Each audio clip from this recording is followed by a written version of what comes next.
പ്രിയപ്പെട്ട പ്രേക്ഷകർ, ഇന്നലെ ഇപ്പോൾ നമ്മൾ കേട്ട ഏറ്റവും സങ്കടകരമായ വാർത്തയായിരുന്നു ബാരാമതിയിലെ വിമാന ദുരന്തത്തിൽ മഹാരാഷ്ട്രയുടെ ഉപമുഖ്യമന്ത്രി അജിത് പവാർ മരിച്ച വാർത്തയല്ലേ.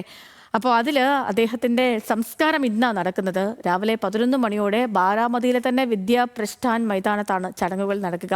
പ്രധാനമന്ത്രി നരേന്ദ്രമോദി, കേന്ദ്ര ആഭ്യന്തരമന്ത്രി അമിത്ഷാ അടക്കമുള്ളവരൊക്കെ പങ്കെടുക്കുമെന്നാണ് വിവരം. വ്യോമയാന മന്ത്രാലയത്തിൻ്റെ അന്വേഷണവും തുടരുകയാണ്. ആരതിയാണ് വിവരങ്ങളുമായി നമുക്കിപ്പം ചേരുന്നത്. ആരതി, good morning.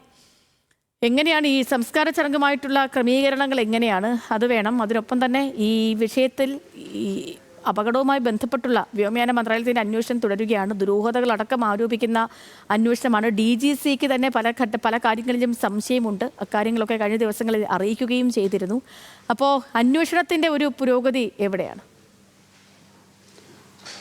Sethu, good morning. Ajit പവാറിൻ്റെ വിയോഗത്തിൻ്റെ ഞെട്ടലിൽ നിന്ന് ഇപ്പോഴും ബാരാമതിയും അതുപോലെ തന്നെ മഹാരാഷ്ട്രയും രാജ്യമൊട്ടാകെയും ഇതുവരെ മുക്തമായിട്ടില്ല. കാരണം അപ്രതീക്ഷിതമായുണ്ടായ ഒരു അപകടമാണ് ഇന്നലെ ഉണ്ടായത്.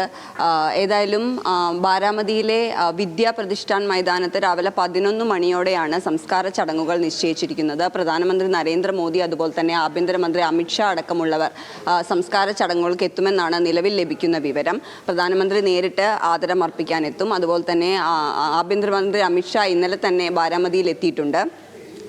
രാഷ്ട്രീയ വിയോജിപ്പുകളെല്ലാം മറികടന്ന് മഹാരാഷ്ട്രയിലെ മറ്റ് നേതാക്കളും നേരിട്ടും കുടുംബാംഗങ്ങളെ ആശ്വസിപ്പിക്കാൻ എത്തിയിട്ടുണ്ട്.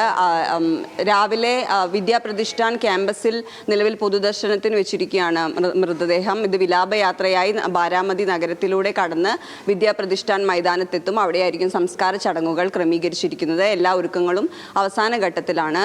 എല്ലാ ഒരുക്കങ്ങളും പൂർത്തിയായി കഴിഞ്ഞതായി NCP പാർട്ടി പ്രവർത്തകരും അതുപോലെ തന്നെ NCP നേതാക്കളും അറിയിക്കുന്നുണ്ട്.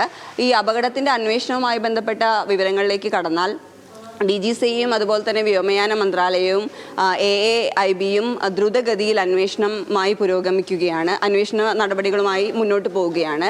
നിലവിൽ അട്ടിമറി സാധ്യത അടക്കമുള്ള കാര്യങ്ങൾ ഒന്നും തന്നെ DGCയെ സംശയിക്കുന്നില്ല. ഈ കാഴ്ചാ പരിധിയിലുണ്ടായ പ്രശ്നമാണ് ഈ വിമാനം റൺവേയിൽ നിന്ന് തെന്നി മാറി വലിയ അപകടമുണ്ടാവാൻ കാരണമെന്ന് തന്നെയാണ് പ്രാഥമികമായുള്ള നിഗമനം. ഇതിൽ കൂടുതൽ അന്വേഷണം നടന്നുകൊണ്ടിരിക്കുകയാണ്. കാഴ്ചാ പരിധിയുടെ കാര്യങ്ങൾ പൈലറ്റിനെ അടക്കം അറിയിച്ചിരുന്നു. എന്നാൽ പിന്നീട് എന്താണ് റൺവേയിലേക്ക് വിമാനം ലാൻഡ് ചെയ്യാൻ എത്തിയ സമയത്ത് സംഭവിച്ചത് എന്നുള്ള കാര്യങ്ങളിൽ വിശദമായ അന്വേഷണം നടക്കുകയാണ്. പ്രാഥമിക റിപ്പോർട്ട് ചിലപ്പോൾ ഇന്ന് സമർപ്പിച്ചേക്കും. ഓക്കെ ആരതി, ശരി. ആരതിയാണ് വിവരങ്ങൾ നൽകിയത്.